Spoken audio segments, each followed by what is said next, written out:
നമസ്കാരം. ജ്യോതിഷത്തിൻ്റെ പുതിയൊരു അധ്യായത്തിലേക്ക് സ്വാഗതം. അത്തം നക്ഷത്രക്കാരുടെ 2026 വർഷഫലമാണ്. അത്തം നക്ഷത്രക്കാർക്ക് 2026 വർഷം പൊതുവെ വളർച്ചയുടെയും ഭാഗ്യത്തിൻ്റെയും പുതിയ അവസരങ്ങളുടെയും കാലഘട്ടമാണ്. കഠിനാധ്വാനത്തിന് സ്ഥിരമായ പ്രതിഫലം ലഭിക്കുന്ന വർഷവും കൂടിയാണ്.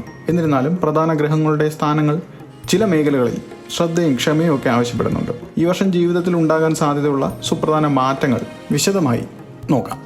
കന്നിരാശിയെ അടിസ്ഥാനമാക്കി 2026 ഫലങ്ങൾ നിർണ്ണയിക്കുന്നതിൽ 3 പ്രധാന ഗ്രഹസംക്രമണങ്ങൾ നിർണായകമാണ്. 2026 ഏറ്റവും വലിയ ജ്യോതിഷ ചലനം വ്യാഴത്തിൻ്റെ സംക്രമണമാണ്. വ്യാഴം 2026 ജൂൺ 1 വരെ 10ാം ഭാവമായ മിഥുനം രാശിയിൽ തുടരുകയും തുടർന്ന് 11ാം ഭാവമായ കർക്കിടകത്തിലേക്ക് പ്രവേശിക്കുകയും ഒക്ടോബറിൽ 12ാം ഭാവമായ ചിങ്ങത്തിലേക്ക് നീങ്ങുകയും ചെയ്യും. ഈ മാറ്റങ്ങളാണ് സാമ്പത്തിക നേട്ടങ്ങളെയും ലാഭത്തെയും നിർണ്ണയിക്കുന്നത്. ശനി 2026 വർഷം മുഴുവൻ നിങ്ങളുടെ ചന്ദ്രരാശിയുടെ 7ാം ഭാവമായ മീനൻ രാശിയിൽ തുടരും. ഇത് ദാമ്പത്യം, ബിസിനസ് പങ്കാളിത്തം എന്നിവയിൽ സ്ഥിരത ഉറപ്പാക്കും. എന്നാൽ കാര്യങ്ങൾക്ക് കാലതാമസം വരുത്തും. രാഹു 6ാം ഭാവത്തിൽ കുംഭൻ രാശിയിൽ, കേതു 12ാം ഭാവത്തിൽ ചിങ്ങൻ രാശിയിൽ 2026 ഡിസംബർ 5 വരെ തുടരും. 6ൽ രാഹു കരിയർ മത്സരങ്ങളിൽ വിജയവും ശത്രുക്കളുടെ പരാജയവും ഉറപ്പാക്കുന്നു. ശനി 2026 7ാം ഭാവമായ മീനൻ രാശിയിൽ തുടരുന്നത് അത്ര നക്ഷത്രക്കാരുടെ ദാമ്പത്യ ജീവിതത്തെയും ബിസിനസ് പങ്കാളിത്തങ്ങളെയും ശക്തമായി സ്വാധീനിക്കും. 7ാം ഭാവം പങ്കാളിത്തത്തെയാണ് പ്രതിനിധീകരിക്കുന്നത്. ഈ സ്ഥാനത്ത് ശനി സ്ഥിരതയും ദീർഘകാല കാഴ്ചപ്പാടും നൽകും. അതിനാൽ ദാമ്പത്യത്തിലോ ബിസിനസ് പങ്കാളിത്തങ്ങളിലോ ഉള്ള ബന്ധങ്ങൾ കൂടുതൽ ഉറച്ചാവുന്ന ഒരു കാലഘട്ടമാണ്. എങ്കിലും ശനി കാലതാമസത്തിൻ്റെ ഗ്രഹമായതിനാൽ പുതിയ പങ്കാളിത്തങ്ങൾ സ്ഥാപിക്കുവാനോ വിവാഹ നിശ്ചയം പോലുള്ള കാര്യങ്ങളിൽ കാലതാമസം നേരിടാം. ഈ കാലയളവിനുണ്ടാകുന്ന പങ്കാളിത്തങ്ങൾ ദീർഘകാലത്തേക്ക് നിലനിൽക്കുന്നവയും വിശ്വാസമുള്ളവയും ഒക്കെ ആയിരിക്കും.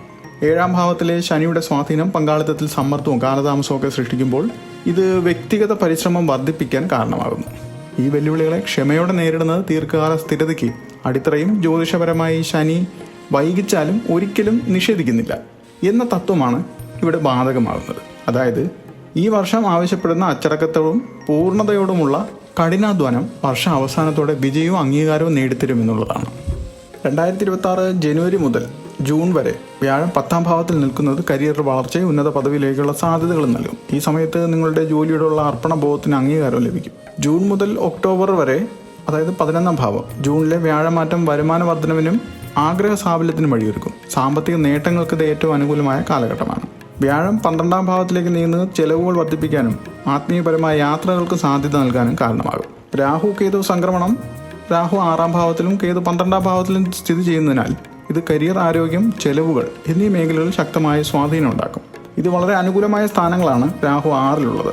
മത്സരങ്ങളിൽ തർക്കങ്ങളിലും വിജയിക്കാൻ രാഹു ശക്തി നൽകും. കടങ്ങളെ ഫലപ്രദമായി കൈകാര്യം ചെയ്യാനും ഈ കാലയളവ് സഹായിക്കും. കേതു 12ൽ, 12ാം ഭാവം വ്യയം, വിദേശ ബന്ധങ്ങൾ, മോക്ഷം എന്നിവയുമായി ബന്ധപ്പെട്ടിരിക്കുന്നതാണ്. ഈ സ്ഥാനത്തെ കേതു ചെലവുകൾ വർദ്ധിപ്പിക്കാനും ആരോഗ്യകാര്യങ്ങളിൽ ജാഗ്രത പാലിക്കേണ്ടത് ആവശ്യകതയും വില ചൂണ്ടുന്നു. ഈ കാലയളവിൽ രാഹു 6ാം ഭാവത്തിലൂടെ ഭൗതികമായ വിജയങ്ങൾ നേടാൻ പ്രേരിപ്പിക്കുമ്പോൾ 12ാം ഭാവത്തിലെ കേതു ആന്തരികമായ ശ്രദ്ധ നൽകാൻ നിർബന്ധിക്കുന്നു. പ്രൊഫഷണൽ രംഗത്ത് ഉന്നത നേട്ടങ്ങൾ കൈവരിക്കുമ്പോൾ തന്നെ സ്വന്തം ആരോഗ്യവും ക്ഷേമവും, പ്രത്യേകിച്ച് മതിയായ ഉറക്കം, മാനസികാരോഗ്യം അവഗണിക്കാതിരിക്കാൻ ശ്രദ്ധിക്കേണ്ടതാണ്. വർഷം 2 പ്രധാന ഘട്ടങ്ങളായി തിരിച്ചാണ് തൊഴിൽ മേഖലയിലെ പുരോഗതി പ്രതീക്ഷിക്കാവുന്നത്. വർഷത്തിൻ്റെ ആദ്യ പകുതിയിൽ, അതായത് ജനുവരി മുതൽ മെയ് വരെ ജനിച്ചവർക്ക് വ്യാഴം 10ാം ഭാവത്തിൽ നിൽക്കുന്നതിനാൽ കരിയറിൽ വളരെയധികം ശ്രമവും ഊർജ്ജവും ഒക്കെ ആവശ്യമായി വരും. ഈ സമയത്ത് സ്ഥിരമായ പരിശ്രമം നടത്തുകയാണെങ്കിൽ ഉന്നത ഉദ്യോഗത്തിൽ നിന്ന് അംഗീകാരവും പ്രശംസയൊക്കെ ലഭിക്കാൻ ഇടയുണ്ട്. ബിസിനസ് രംഗത്തുള്ളവർക്ക് ഓർഡറുകൾക്കും പേയ്മെൻറ്റുകൾക്കും ലഭിക്കാനുള്ള കാലതാമസം നേരിടാം. കാരണം 7ാം ഭാവത്തിലെ ശനിയുടെ സ്വാധീനം മന്ദഗതിയിലുള്ള ഫലങ്ങൾ നൽകും.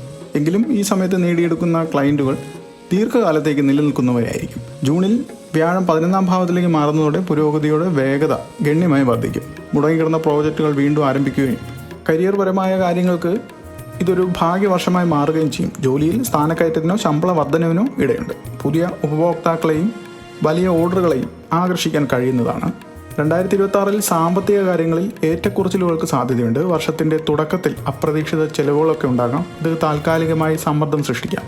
7ാം ഭാവത്തിലെ ശനിയുടെ സ്വാധീനം പേയ്മെൻറ്റുകൾ വൈകിപ്പിക്കാനുള്ള പ്രവണതകൾ കാണിക്കുമ്പോൾ 12ാം ഭാവത്തിലെ കേതു ചെലവുകൾ ഉയർത്തുന്നു. ഇത് വർഷത്തിൻ്റെ ആദ്യ പകുതിയിൽ സാമ്പത്തികപരമായ ഞെരുക്കത്തിന് കാരണമാകും. എങ്കിലും ജൂണിന് ശേഷമുള്ള 2ാം പകുതി കൂടുതൽ സുസ്ഥിരമായിരിക്കും. 11ാം ഭാവത്തിലെ വ്യാഴം വരുമാനം വർദ്ധിക്കുകയും സാമ്പത്തിക നേട്ടങ്ങൾക്കുള്ള അവസരങ്ങൾ നൽകുകയും ചെയ്യും. അമിതമായ റിസ്ക് എടുക്കാനും ഊഹക്കച്ചവടങ്ങളിൽ നിന്ന് വിട്ടുനിൽക്കാനും ഈ സമയം ഉപയോഗിക്കുക. കാരണം രാഹുവിൻ്റെ സ്വാധീനം തെറ്റിദ്ധാരണജനകമായ നിക്ഷേപങ്ങളിലേക്ക് നയിക്കാം. സാമ്പത്തിക വിജയം ഈ വർഷം സ്വയം നിയന്ത്രണത്തെ ആശ്രയിച്ചിരിക്കും. വായ്പകൾ എടുക്കുന്നതിനോ ക്രെഡിറ്റ് ലൈൻ സ്ഥാപിക്കുന്നതിനോ വർഷത്തിൻ്റെ ആദ്യ ഭാഗം ഉചിതമല്ല. ഒക്ടോബറിന് ശേഷമുള്ള 3 മാസങ്ങൾ കൂടുതൽ അനുകൂലമാണ്. 7ാം ഭാവത്തിലെ ശനിയുടെ തുടർച്ചയായ സ്ഥാനം ദാമ്പത്യ ജീവിതത്തിൽ കൂടുതൽ ശ്രദ്ധയും ക്ഷമയും ഒക്കെ ആവശ്യപ്പെടുന്നു. എന്നാൽ വർഷത്തിൻ്റെ 2ാം പകുതിയിൽ വ്യാഴത്തിൻ്റെ അനുഗ്രഹം ദാമ്പത്യ ബന്ധങ്ങളിലെ അഭിപ്രായ വ്യത്യാസങ്ങൾ പരിഹരിക്കാൻ സഹായിക്കും. പരസ്പര സ്നേഹം വർദ്ധിപ്പിക്കുകയും ചെയ്യും. അവിവാഹിതർക്ക് വിവാഹത്തിനുള്ള ശുഭസൂചനകൾ ലഭിക്കാനും ഇടയുണ്ട്. പ്രണയകാര്യങ്ങൾ കൂടുതൽ അനുകൂലമായ സമയവുമാണ്. പ്രണയ വിവാഹത്തിനും സാധ്യത കാണുന്നു. വിവാഹിതർക്ക് സന്താനഭാഗ്യത്തെക്കുറിച്ചുള്ള നല്ല വാർത്തകൾ ലഭിക്കാനും ഇടയുണ്ട്. കുടുംബജീവിതത്തിൽ സന്തോഷവും പുരോഗതിയും ഉണ്ടാകുമെന്നാണ് പ്രതീക്ഷിക്കുന്നത്. നിങ്ങളുടെ സംസാരം കൂടുതൽ സ്വാധീനമുള്ളതായി മാറുകയും ഇത് കുടുംബങ്ങളിൽ ഐക്യം വർദ്ധിക്കുകയും ചെയ്യും. സഹോദരങ്ങളുമായുള്ള ബന്ധം മെച്ചപ്പെടും. അവർക്ക് ഈ വർഷം നല്ല ഫലങ്ങൾ ലഭിക്കാനും അതുവഴി നിങ്ങൾക്ക് നേട്ടങ്ങൾ ഉണ്ടാകാനും ഇടയുണ്ട്. മാതാവിൽ നിന്നും ജീവിത പങ്കാളിയിൽ നിന്നും സാമ്പത്തികപരമായ സഹായങ്ങളോ പിന്തുണയോ ലഭിക്കാനുള്ള ഇടയുമുണ്ട്. പൊതുവായി ആരോഗ്യം മെച്ചപ്പെടുകയും മാനസിക സമാധാനം വർദ്ധിക്കുകയും ചെയ്യുമെങ്കിലും 12ാം ഭാവത്തിലെ കേതുവിൻ്റെ സാന്നിധ്യം ആരോഗ്യകാര്യങ്ങളിൽ അല്പം ജാഗ്രത പാലിക്കേണ്ടത് അത്യാവശ്യമാണ്. ഇത് ഊർജ്ജക്കുറവോ അല്ലെങ്കിൽ രോഗങ്ങളോ ഉണ്ടാക്കാം. കരിയർ രംഗത്ത് വലിയ വിജയങ്ങൾ കൈവരിക്കുമ്പോൾ തന്നെ അമിതമായ ജോലിയിൽ മുഴുകുന്നത് ഒഴിവാക്കണം. പതിവായ ചിട്ടകളും മതിയായ ഉറക്കവും നിർബന്ധമാണ്. വിജയം പെട്ടെന്ന് ലഭിക്കുമ്പോൾ ഉണ്ടാകുന്ന അമിതമായ ആത്മവിശ്വാസം അലസത ഉണ്ടാവാതിരിക്കാൻ ശ്രദ്ധിക്കണം. ആരോഗ്യ സംരക്ഷണവുമായി ബന്ധപ്പെട്ട് പ്രതിരോധ നടപടികൾക്ക് ഊന്നൽ നൽകുന്നത് ഉചിതവുമാണ്. വിദ്യാർത്ഥികൾക്ക് അവരുടെ പഠനത്തിൽ മികച്ച പുരോഗതി കൈക്കൊണ്ടുവരാൻ കഴിയുന്ന സമയമാണിത്. കഠിനാധ്വാനം ചെയ്യുന്നവർക്ക് അംഗീകാരം ലഭിക്കുകയും 6ാം ഭാവത്തിലെ രാഹുവിൻ്റെ അനുകൂലമായ സ്വാധീനം കാരണം വിദ്യാഭ്യാസ സംബന്ധമായ മത്സരങ്ങളിലും പ്രവേശന പരീക്ഷകളിലും വിജയിക്കാനും ഇടയുണ്ട്. എന്നിരുന്നാലും അമിതമായ ആത്മവിശ്വാസമൊക്കെ ഒഴിവാക്കുക. അച്ചടക്കം പാലിക്കുകയും ചെയ്യേണ്ടത് അനിവാര്യമാണ്. നിരന്തരമായ പരിശ്രമം ഈ മേഖലയിൽ ആവശ്യവുമാണ്.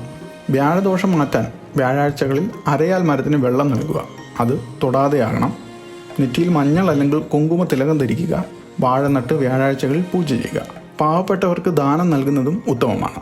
അത്തം നക്ഷത്രത്തിൻ്റെ അധിപൻ ചന്ദ്രനാണ്. ചന്ദ്രനെ ആരാധിക്കുന്നത് മനസ്സിന് സമാധാനവും സ്ഥിരതയും നൽകും. തിങ്കളാഴ്ചകളിൽ ശിവനെ ആരാധിക്കുന്നതും ഉത്തമമാണ്. അത്തം നക്ഷത്രക്കാർക്ക് ദുരിതങ്ങൾ അകറ്റാനും മാനസിക സമാധാനത്തിനും ചോറ്റാനിക്കര ദേവിയെ ആരാധിക്കുന്നത് വളരെ ശുഭകരമാണ്. കീഴ്ക്കാവിൽ അമ്മയുടെ അനുഗ്രഹം നേടുന്നത് അത്ഭുതകരമായ ഫലങ്ങൾ നൽകും. വീട്ടിലെ വാസ്തുദോഷങ്ങൾ തിരിച്ചറിഞ്ഞ് പരിഹാരങ്ങൾ ചെയ്യുന്നത് നെഗറ്റീവ് ഊർജ്ജത്തിൽ നിന്ന് സംരക്ഷണം നൽകും. അത്തം നക്ഷത്രക്കാർക്ക് 2026 വർഷം പൊതുവിൽ വളർച്ചയുടെയും ഭാഗ്യത്തിൻ്റെയും വർഷമാണ്. വർഷത്തിൻ്റെ ആദ്യ പകുതി ജനുവരി മുതൽ മെയ് വരെ കഠിനാധ്വാനം ചെയ്യാനും അടിത്തറ ഉറപ്പിക്കാനുമുള്ള സമയമാണ്. ഈ സമയത്തെ ക്ഷമയും അച്ചടക്കവും വഴി ജൂൺ മുതൽ വർഷം അവസാനം വരെ സാമ്പത്തിക നേട്ടങ്ങളും കരിയർ പുരോഗതിയും ആസ്വദിക്കാൻ സാധിക്കും. നിങ്ങളുടെ ക്ഷമ പരീക്ഷിക്കപ്പെട്ടേക്കാം. പക്ഷേ അന്തർജ്ഞാനത്തിൻ്റെയും ആത്മീയ ബന്ധത്തിൻ്റെയും സഹായത്തോടെ ബുദ്ധിപരമായ തീരുമാനങ്ങൾ എടുക്കാനും എല്ലാ തടസ്സങ്ങളെ അതിജീവിക്കാനും സാധിക്കും. സന്തുലിതാവസ്ഥയും അച്ചടക്കവും നിലനിർത്തുകയാണെങ്കിൽ വർഷാവസാനത്തോടെ അംഗീകാരവും സാമ്പത്തിക സ്ഥിരതയും നേടാൻ കഴിയും.